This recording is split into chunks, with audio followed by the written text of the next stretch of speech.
যেমন কথা তেমন কাজ করে দেখালেন ডোনাল্ড ট্রাম্প। বাংলাদেশের সময় রাত ৮টা, ভারতের সময় সন্ধ্যা 7:30। ইরানকে অর্থনৈতিকভাবে ধ্বংস করার পরিকল্পনা নিয়ে ডোনাল্ড ট্রাম্প এবার পারস্য উপসাগর থেকে পাকিস্তান বরাবর পারস্য উপসাগরে নৌ অবরোধ শুরু করলেন, নেভাল ব্লকেড, যেটাকে তিনি নাম দিয়েছেন ট্রাম্প কার্ড। যুদ্ধের ময়দান কিংবা ইসলামাবাদের আলোচনার টেবিল, কোনো জায়গাতেই ডোনাল্ড ট্রাম্প ইরানকে কাবু করতে পারেনি, ইরানকে বশ মানাতে পারেনি। ফলে এবার তিনি তার ঝুলি থেকে নতুন কার্ড ফেললেন, যাকে তিনি নাম দিয়েছেন ট্রাম্প কার্ড। ট্রাম্প কার্ড কি?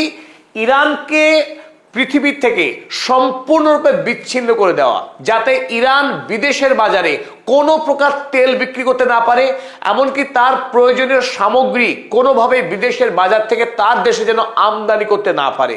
ভাবখানা এমন যেন ইরান এতদিন ধরে বিশ্বের বাজারে উন্মুক্ত বাণিজ্য করে এসছে।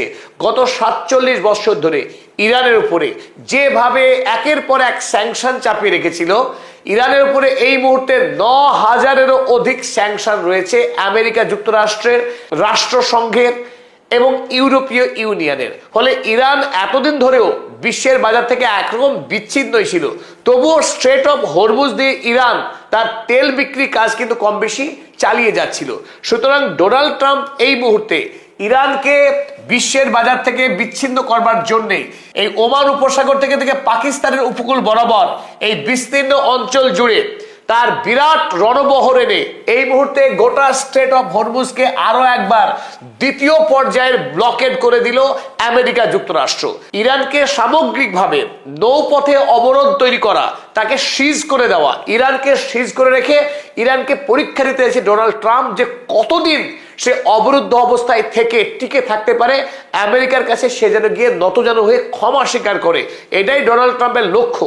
কিন্তু ডোনাল্ড ট্রাম্প দাবি করেছেন এই স্ট্রেট অফ হরমুজ হয়ে ইরান যে জাহাজ ভর্তি তেল বিক্রি করছে পৃথিবীর বাজারে, সেই সমস্ত জাহাজকে আর পৃথিবীর বাজারে যেতে দেওয়া হবে না।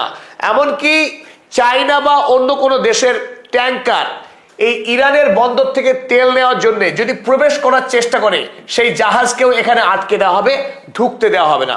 এমনকি অন্য দেশের জাহাজ, যে জাহাজ তেল নিয়ে আসে কথার কথা বাহরাইন থেকেও যদি তেল নিয়ে সেই জাহাজ বের হয় এবং স্ট্রেট অফ হরমুজে যদি ইরানকে টোল দেয়, সেই জাহাজকেও কিন্তু এখান থেকে বেরোতে দেবে না আমেরিকা যুক্তরাষ্ট্র।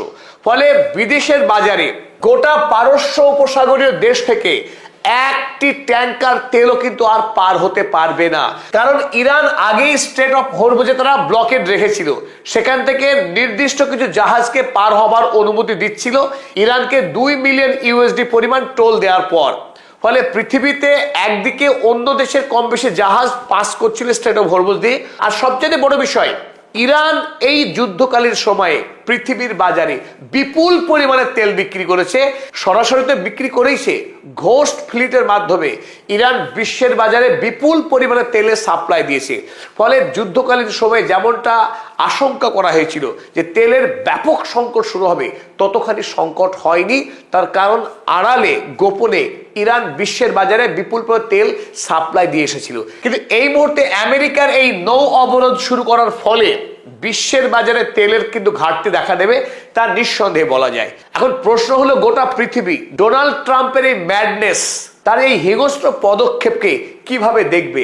আর ডোনাল্ড ট্রাম্পের এই নেভাল ব্লকেডে ইরান এতটুকু ভয় পায়নি, বরং ইরানের পার্লামেন্টের স্পিকার মোহাম্মদ বাঘের গালিবাফ তিনি একটা মজার টুইট করেছেন ডোনাল্ড ট্রাম্পের উদ্দেশ্যে, একটা মজার অঙ্ক দিয়েছেন। আর সেই অঙ্কের আগে তিনি লিখেছেন, আমেরিকাবাসী আগামী দিনে তারা স্মৃতি মেদুরতায় ভুগবে, তারা নস্টালজিক হয়ে যাবে। কেমন? $4 কিংবা $5 দিয়ে তারা যে গ্যাস কিনতে পারত, সেটা স্মৃতি হয়ে যাবে। কেন স্মৃতি হবে? আমেরিকা যদি এই নেভাল ব্লকেট জারি রাখে, আগামী দিনে গ্যাসোলিন কিংবা গ্যাসের দাম হু হু করে বেড়ে যাবে। আজকের থেকে যে দ্বিগুণ দাম বাড়বে তাতে কোনো সন্দেহ নাই। তাই এই মুহূর্তে আমেরিকার জনগণ ইতিমধ্যেই যে ভয়ঙ্কর ইনফ্লেশনের মধ্যে আছে, অর্থ সংকটের মধ্যে আছে, সেই সাধারণ গরিব আমেরিকাবাসীর জন্য বেঁচে থাকাটা দুঃসাধ্য হয়ে উঠবে ডোনাল্ড ট্রাম্পের এই উদ্ভ্রান্ত সিদ্ধান্তের জন্য। পারস্য উপসাগরীয় তেল যাতে বিশ্বের বাজারে না যেতে পারে, এই চেষ্টায় আমেরিকা যে নৌ অবরোধ শুরু করেছে তাকে ইরান অভিযোগ করেছে জলদস্যুর কাজ বলে। আমেরিকার নৌসেনারা এই মুহূর্তে পাইরেটস অব দ্য হরমুজ স্ট্রেইটের ভূমিকা পালন করছে, কিন্তু তাতে ইরান বিন্দু মাত্র বিচলিত নয়।